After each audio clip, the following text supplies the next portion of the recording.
సంక్రాంతికి మహేష్ తో వెంకీ నాగ్ పోటీ పడుతున్నారు. పాన్ ఇండియా లెవెల్లో హనుమాన్ మూవీ దండెత్తుతోంది. అయితే సంక్రాంతి తర్వాత అసలైన పోటీ సమ్మర్ కి అన్నారు. కానీ సీన్ చూస్తే దసరాకే దరువు ఓ రేంజ్ లో ఉండేలా ఉంది. Pawan OG Charan Game Changer కి రూట్ క్లియర్ అయినట్టే కనిపిస్తోంది. పవర్ స్టార్ తో సుజిత్ తీస్తున్న ఓజీ దసరాకు రావటం ఆల్మోస్ట్ కన్ఫర్మ్ అయింది. సంక్రాంతి సందడి తర్వాత సమ్మర్లో తారక్, ప్రభాస్ మూవీస్ మాత్రమే పోటీ పడేలా ఉన్నాయి.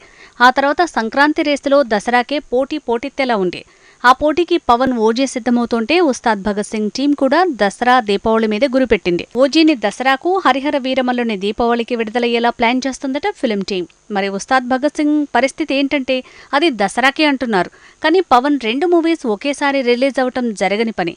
అంతేకాదు 2025 సంక్రాంతికే ఉస్తాద్ భగత్ సింగ్ అన్న ప్రచారం జరుగుతోంది.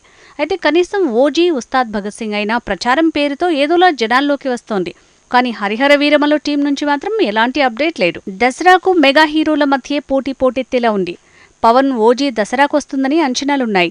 అదే టైంలో శంకర్తో రామ్ చరణ్ చేస్తున్న గేమ్ చేంజర్ రిలీజ్ ప్లాన్ చేస్తున్నట్టు తెలుస్తోంది. మేలో కల్కి 2898 ఏడీతో దాడి చేయబోతున్న రెబల్ స్టార్ ప్రభాస్ ఆ తర్వాత దసరాకే దండెత్తుతాడట.